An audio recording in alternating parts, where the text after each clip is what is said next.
علی بھائی اگلا سوال ہے، نماز میں درود ابراہیمی کے بعد ہم لوگ تو بچپن ہی سے بس ایک ہی دعا پڑھ رہے ہیں، ربی جعلنی مقیم الصلاۃ ومن ذریتی، جبکہ صحیح بخاری اور صحیح مسلم میں ایک دوسری دعا کا حکم ہے جس میں 4 چیزوں کے خلاف اللہ تعالیٰ کی پناہ مانگی جاتی ہے، ہماری پرانی نمازوں کا کیا بنے گا؟ پلیز کوئی حل ضرور بتا دیں، شکریہ۔ پہلی بات ہے کہ پرانی نمازوں میں تو اپنے بابوں کو روئے نہ جنہوں نے آپ کو ادھورا دین دیا ہے۔ دیکھیں یہ بڑا کریٹیکل مسئلہ ہے، بخاری و مسلم دونوں میں حدیث ہے، نبی علیہ السلام اما عائشہ کہتی ہیں سلام اللہ علیہا اور باقی کئی اصحاب سے حدیث ہے کہ نبی علیہ السلام ہمیں نماز کے تشہد میں 4 چیزوں کے اگینسٹ اللہ کی پناہ مانگنے کا حکم دیتے تھے۔ حکم کے الفاظ تو بڑے سخت ہیں، اور حتیٰ کہ صحیح مسلم میں ایک طریق کے اندر آتا ہے کہ طاؤس تابعی جو عبداللہ ابن عباس کے شاگرد تھے، بخاری مسلم کے حدیثوں کے راوی ہیں، وہ یہ کہتے تھے کہ جو شخص ان 4 چیزوں کے اگینسٹ تشہد میں اللہ کی پناہ نہیں مانگتا تو میرے نزدیک اسے نماز ہی دوبارہ پڑھنی چاہیے۔ اتنی سختی تو بھول چک معاف ہے، پہلے جو کچھ ہو چکا وہ معاف ہے۔ یہ جو ان کی سختی ہے یہ بھی تاکید کے لیے، ویسے تو کوئی تشہد کے بعد درود شریف پڑھ لے تو اس کی نماز کامل ہے، دعائیں سنت میں آتی ہیں، فرائض میں نہیں آتی، لیکن طاؤس تابعی رحمہ اللہ کا یہ موقف تھا، چونکہ نبی اسلام نے حکم دیا ہے نماز میں پڑھنے کا، اس کو حکمیہ لینا چاہیے۔ تو بخاری مسلم الفاظ ہیں 4 چیزوں کے شر سے، مختلف الفاظ کے ساتھ ہیں، وہ چیزیں 4 ہی ہیں۔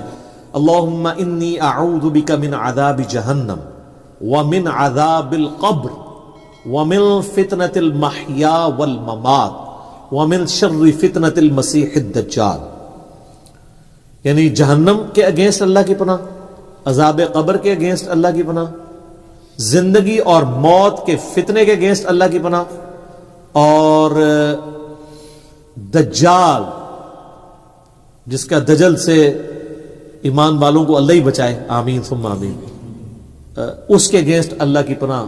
یہ 4 چیزوں کے شر کے اگینسٹ۔ باقی یہ بات صحیح ہے کہ بخاری شریف میں الفاظ ہیں جب تم تشہد میں درود شریف پڑھ چکو اس کے بعد جو چاہو اپنے رب سے مانگو، اس کے تحت صرف یہ دعا نہیں، یہ دعا تو ہے ڈیٹم لیول پہ کمپلسری، اس کے بعد آپ کو جو دعائیں یاد ہیں کتاب و سنت میں عربی زبان کے اندر دعائیں معصورہ ان کو کہتے ہیں، وہ پڑھیں۔ مثلا ایک دعا تو آپ ضرور پڑھیں جو بخاری مسلم دونوں میں کہ نبی علیہ السلام نے، انس بن مالک کہتے ہیں اور کوئی دعا پڑھیں نہ پڑھیں، یہ دعا آپ نے زندگی بھر نہیں کبھی چھوڑی، اللہم ربنا آتنا فی الدنیا حسنہ وفی الآخرۃ حسنۃ وقنا عذاب النار۔ اس سے پرفیکٹ دعا ہی کوئی نہیں ہے۔ اے اللہ مجھے دنیا میں بھی بھلائیاں عطا فرما اور آخرت میں بھی بھلائیاں عطا فرما، اور سب سے بڑی بھلائی آخرت کی کیا؟ وقنا عذاب النار، آگ کے عذاب سے بچا۔ یہ اس سے بڑی کوئی دعا نہیں ہے، اور سب دنیا کے ہر کام کے لیے یہی دعا ہے۔ کسی کی اولاد نہیں ہو رہی تو یہ ہے، کسی کی نوکری کا ایشو ہے یہ ہے، کسی کو بیماری کا ایشو ہے یہ ہے، بھلائی ہے نا۔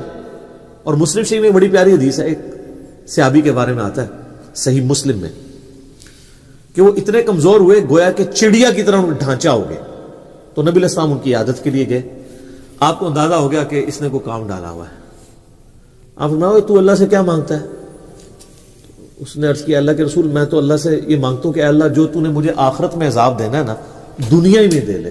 ہوئے اب سبحان اللہ، کیا تم اللہ کے عذاب کو برداشت کرنے کی طاقت رکھتے ہو؟ یہ تم کیوں کہہ رہے ہو کہ اے اللہ جو مجھے آخرت میں عذاب دینا دنیا میں دے لے؟ وہ دنیا میں بھی اللہ کا عذاب تو کوئی نہیں برداشت کر سکتا، اور تمہیں تو چاہیے تھا تم دعا کرتے اللہم ربنا آتنا فی الدنیا حسنہ وفی الآخرۃ حسنہ وقنا عذاب النار۔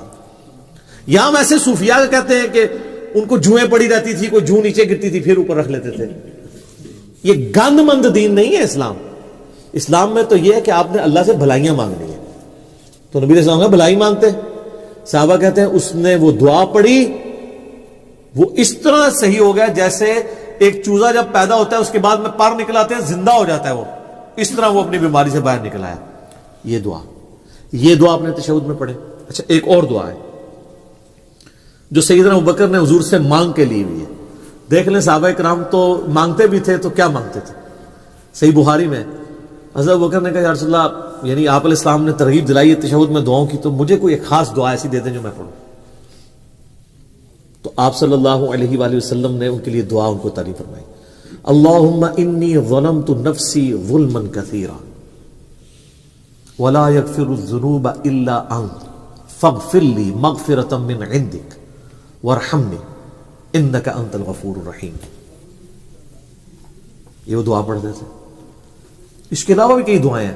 رب اجعلنی ضرور پڑھیں. میں تو بلکہ کہتا ہوں رب اجعلنی مقیم الصلاۃ ومن ذریتی ربنا وتقبل دعا. اس میں ماں باپ کے لیے اولاد کے لیے دعا ہے. ایک اسپیسیفکلی اپنے ماں باپ کے لیے دعا کریں جو قرآن میں اللہ نے حکمن کہی ہے, رب ارحمہما کما ربیانی صغیرا. اے رب ان دونوں پہ رحم فرما جس طرح بچپن میں انہوں نے مجھ پہ رحم کیا تھا. یہ دعا پڑھیں. اور سر ایک اور دعا بھی یاد ضرور کریں. میں نے بڑی دفعہ اس کی ترغیب دلائی ہے, خدا کے لیے اب اس کو سیریس لیں. مشکات شریف میں 748 نمبر حدیث ہے. یہ مجھے زبانی یاد ہو گیا ہے نمبر بتا کے, ترمذی کے حوالے سے. جامعہ ترمذی میں سورہ صاد کی تفسیر میں یہ آیت ہے, یہ والی حدیث ہے. مشکات میں کتاب المساجد چیپٹر میں پہلی جلد میں 748 نمبر حدیث ہے. نبی علیہ السلام نے جب اللہ کی خواب میں زیارت کی تھی تو انہوں نے اللہ تعالیٰ سے وہ دعا مانگی تھی. جب نبی علیہ السلام کو اللہ نے کہا مانگ, کیا مانگتا ہے, تو آپ نے کہا اللہم انی اسألک فعل الخیرات وترک المنکرات وحب المساکین وان تغفر لی وترحمنی وَإِذَا أَرَدْتَ فِتْنَةَ فِي قَوْمٍ فَتَوَفَّنِي غَيْرَ مَفْتُونٍ أَسْأَلُكَ حُبَّكَ وَحُبَّ مَن يُحِبُّكَ وَحُبَّ عَمَلٍ يُقَرِّبُنِي إِلَى حُبِّكَ. کیا پرفیکٹ دعا ہے. یہ تشہد میں ضرور پڑھا کریں,